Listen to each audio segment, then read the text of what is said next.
All right. Okay. We are coming to you from the future. Like this is where are we? We're like 2045 or something. There we go. The distant future. The distant future. Oh, I'm not talking to the real Jeff. This is like This is Robo Jeff. Okay. Yeah. Now, listener, you may be aware that we're joined by somebody sitting in the middle of us who looks slightly different from the rest of us. It is an absolute honor that we're joined by Professor Raj Gupta, who is currently wearing. And I find it very odd because I'm looking at your eyes, but they're not your real eyes. Can you see my eyes? Yeah, it's really freaking me out. It's really freaking me out like too. pretend eyes, but I can see you guys. Okay. Yeah. So this is Dr. Raj Gupta. He's sitting here wearing a product that you may be familiar with. We're not endorsed by them, so we can't talk about that yet. But he's wearing a piece of kit, and Raj, it's an absolute honor to have you finally on the podcast. This is amazing. Yeah. Well, it's so much fun being here with you guys. And you're one of our podcast inspirations. Oh, right? thank you. Like we listen to your podcasts. And just sort of that sounds so much fun. We need to do this. You guys have done such a bang up job with this. I mean, you've taken it up a notch. You've had fun with it. You brought joy and excitement, interest, curiosity to the specialty. I mean, you guys are our ambassadors out there, and I love listening to you. I know so many other people love listening to you, and more will in the future as they discover you. So thank you so much. Yeah, it's awesome. It's so weird talking to you guys through this. Like it's really kind of. We're gonna take this off in a little bit because I can see what you can see through here. This is great. I don't know if we can zoom in on the camera here. So if we zoom the camera in, you're essentially going to be seeing. Wow. So you're going to be seeing what Raj is looking at, which is kind of blowing my mind. This is a bit nuts. Yeah. You want me to take you through what I'm seeing here? And then let's do like a fish. So there's a dog. Okay, sorry. Okay. So what we're going to do, we're going to zoom out again now. Let me get back to the exam here. I want to show you guys this in real time. Okay. Yeah. So okay. What are we looking at? So I'll kind of walk you through. So our topic we wanted to talk about is AI, augmented reality, the future of what our specialty could be. And I'm sort of playing in this moment. We're kind of exploring. The tech's not all there, so we're just kind of seeing where the inputs can be for how we want to do our specialty better down the road. Now you can tell that he is a podcast host because I just gave him an idea of what we're going to talk about, and basically, this is perfect. This is the perfect. We get to hear about you and none of our nonsense. Okay, so tell us what are we looking at here? So what we're trying to do is we're trying to ultrasound. I don't know when you ultrasound. You're trying to figure out where to put the ultrasound screen. It's over there. It's behind the bed. There's glare on it, or it's over there, and you're trying to twist, and you're looking over. I've always wanted to take my ultrasound image and just put it right where my hands are, right when I'm doing the block. And what I've got here is I'm using an augmented reality kind of system, and I've got the V-Scan actually connected to the V-Scan app in this headset. And so this is actually a live ultrasound view. Now, right now, it's a little bit. This machine is. This is our little ultrasound probe. It's a wireless ultrasound probe. And that's not connected to your computer. No, it's connected directly here. So what you're seeing... Yeah, and the thing is, it's connected... I'm sharing my screen in my headset to the computer, so it slows the whole thing down. So it's going to be a little bit skipping frames. Jumpy, but if you weren't sharing... If I weren't sharing, it'd be a lot better. Okay, so what we're going to do is we're going to try and zoom in so we get... Yeah, so it's a little bit slow on the frame rate, but you can see... Now, I'm looking over there, right? So if I want to, what I could do is I can just grab this little screen and just put it right here. So and now I'm a lot more ergonomic. I've got the screen. I can, if I want to be able to look at Jeff, I can push it behind Jeff and kind of, or over here and just kind of find a position that works for me. And I can make it smaller. And then I can pull it right here and just bring it right next to my ultrasound probe. So now I can see my patient. I can see this. So you're totally lined up. So this is analogous to sorting out the ergonomics of your machine. Yeah. Except you haven't got a machine. Anywhere. Like a lot of these wireless probes work with a tablet. How do you stand the tablet up? Do you just put it in the bed? You put it on a little table on the side? It's kind of a little bit of an irritation. Rest it on the patient's face. I know, it's awkward. Right? Yeah. Well, if I can put it on your face. There we see. We can do that right now. And it doesn't hurt quite as much. And so you don't need... You don't need to look at Jeff's face during the procedure. And there's no glare. Yeah. Zero glare. because so it's crisp, it's sharp, it's really nice. Okay, so this image, so I want to see. So this image looks pretty good. So you're kind of set up now. So you've got your probe, you've got your ergonomic setup, you've got the image on the screen, and how can you adjust the depth? And how can you? I mean, because there's no buttons. So it is a touch screen. So and I have to remember, I can just kind of drag. So okay. Now it's refreshing. Now that I just made my depth deeper. Yeah. So this is like the iPad equivalent of just touching and swiping. Right. Right. So you grab. And as the software is that your evolved, actual hand I can see on the screen, or is it this one? Yeah. Oh yeah. Oh god, that's mine. I can just point. Oh, sorry, Jeff. I can just point. Poke him in the face. So I can point at stuff right there. There's the artery right there, and the nerves right next to it, and I can kind of trace it down. Not just doing this, but learners could be watching the screen. So you want me to blow your mind? In Australia. Our friend James Bonus, we were doing a little test thing. I actually had him FaceTime into my headset. No. While he was in London. And then I was having him tell me what I was looking at while I was doing this. That's wild. And so he was seeing me just like you are. So he was seeing this screen on FaceTime call from London while I was in Tennessee.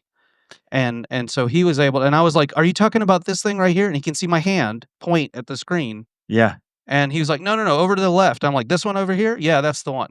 That's wild. It's just different. That is really. It's a little mind flip. This is the coolest use of augmented reality I've ever seen. And then the other thing is this whole space is a learning space for me. Okay. Right? Okay. So over here I've got an atlas. All right. So this is one of those anatomy. So I can just bring this anatomy atlas and I can look at the brachial plexus and I can actually move my atlas around. What on earth? Right. So this is an iPad app running. It's not native to this platform, but it still works in this. And what's really cool is I've got somewhere over here. Where did I leave that thing? There you are. What is that? Let me see if I can. Here, I'll bring it over here. Oh, you just left a vertebra over there. Yeah, oh my gosh. So I got a vertebra over here, right there. Wow. And so this is actually a true 3D model. Let's move some of this stuff out of the way. What? This is blowing my mind. And I got a 3D model that I can kind of move around. Holy. And look at. And so if we start building a library of these 3D models, I think people's learning on anatomy would just take a whole different impression. Do you know what just happened here? What? I just finally found the last barrier to me buying a Vision Pro. Oh, really? Like I loved it. It sort of like a cool toy. Yeah. Love the idea of like all the stuff, but I couldn't. It's hard to justify. But now I don't have it loaded up right now, but I mean, and then I could open up a window over here with Jeff's YouTube video, and like he's talking to me, and then I've got this, and I've got that, and you could open up the ASRA Coags app, which you have a part in as well. I could load that up, and I can have like 10, 15 different things up here if I wanted to, and just have a world of information around me. Yeah. And it doesn't interfere with anybody else's space. And what you guys are seeing on the laptop is actually quite low resolution and jittery compared to what I'm seeing. Okay. What I'm seeing is have very you put a stable. filter on Jeff's face? Because look at Jeff again. He looks really young. Like, how have you done that? Huh? Is that your real face, or is that with smoothing filters? This is some serious smoothing filters. Oh yeah. It's an Instagram filter thing. Okay, that I'm Indian, so I've got natural smooth filter. Naturally smooth. Nice. So I mean, this is more for idea generation right now. I think we're early stages. The tech has to get a little bit better. The software has to get there. But we start putting some of these pieces together. All of a sudden, we've got something that we're performing these procedures with a lot more ergonomic control, potential opportunities for content that helps you in your space where you need it, and then also educators and mentors that can provide feedback in real time. Okay. I'm going to take this off if that's okay with perfect, you. Yeah, perfect. Headphones first. Yeah. What I hadn't realized we can zoom back out was again, that you could project all this stuff onto a flat screen, like a laptop. This is presumably you had to learn this. This is not. There's a lot of little needling and fiddling that makes this work right now. It's not super streamlined, but I think it will be. Yeah. I think it will be in a very short period of time. We just have to lead the direction in saying this is what we need. Yeah. Like I would love to find a company that builds 3D models of anatomy and build the whole set of blocks, but with 3D objects that I can kind of walk around and move that and doesn't stuff. exist yet, specifically tailored. Not for us. It's most of these apps are built on they have the 3D objects, but they're not built in the tech that we need to have them as floating 3D objects. And the ones that I've seen so far are too low resolution to really get that visceral sense of being able to walk into that anatomy. Like that one vertebra I got is a massive file of high detail. You can get zoom in and zoom in and zoom in, but we don't have that for everything else yet, or at least I haven't found it yet. So I'm going to tell you the one thing that has changed since you've taken your Apple Vision Pro off, I can say the name of the product, is now I'm interacting with you properly, right? Yeah. I'm trying to imagine a situation where you try and perform a block on a patient wearing this gear. It's weird. So that's weird for you, but also weird for the recipient, assuming they're awake and conversant as opposed to like deeply sedated. There's a solution for that. Okay. Towels. Just cover their face, they can't see you. but on a serious note, so much of what we do involves engaging with people, gaining their trust, having an interaction. And when you put this on, I mean, so do you see a barrier as things stand currently to using this technology in real clinical practice? 100%. It's bulky, it's heavy, it's got that layer that you can't see through, they can't see you. But, you know, there are products that are in the pipelines that we've already seen sort of demo versions of that look like glasses, right? So I've seen some kind of glass that will project stuff, right? And you can have like a GPS, like sat-nav type thing over there. Yeah. So that heads-up display kind of thing.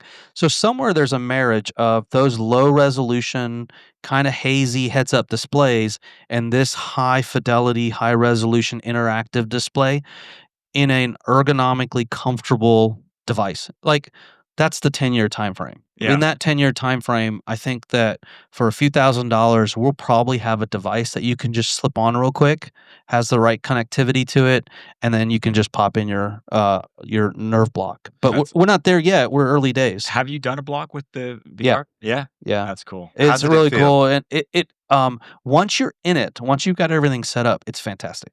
Yeah. It's like the image is crisp, but you feel it when we did ours with a Sonosite machine, a different machine, it has an HDMI out. It's not wireless. And so I had to do some finagling to connect it and all that kind of stuff. It was not an easy setup. And then once I got set up, zero latency. You took that image and projected it. Yeah. And it had zero latency. Like it was just like it was like I was looking at the regular monitor and I can make it like the screen over there is this big, this big maybe. This one the screen was this big, Oh my God. And no glare, no reflections from the room, nothing. That's really interesting because there have been some times when you see a bit of a glare from the light. Oh, it's annoying. It's annoying, but you kind of deal with it.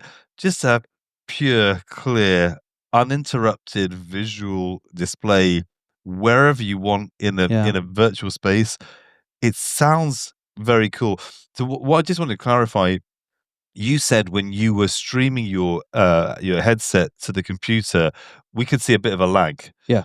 In real time, if no one else is seeing it's just, and how responsive is the touch, the functions, the changing the depth and the gain and all the rest of it? So again, I think it's software based. So if you use native tools that are built for the headset, right?